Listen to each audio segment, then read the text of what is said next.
sitten odotamme kun saamme Sikaanin taas kuntoon ja seuraavana sieltä lähtee Mustajänis liikkeelle. Pirulauta mikä loikka, mutta väärään suuntaan.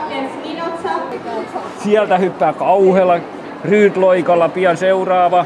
Noin! Taas ruuhkaa, joudumme odottamaan. Pian kun se innostuu, niin korvat heilahtavat kun se hyppää tästä. Voi! Oi! Nämähän putoavat kaikki! Nyt minä jäin jumiin!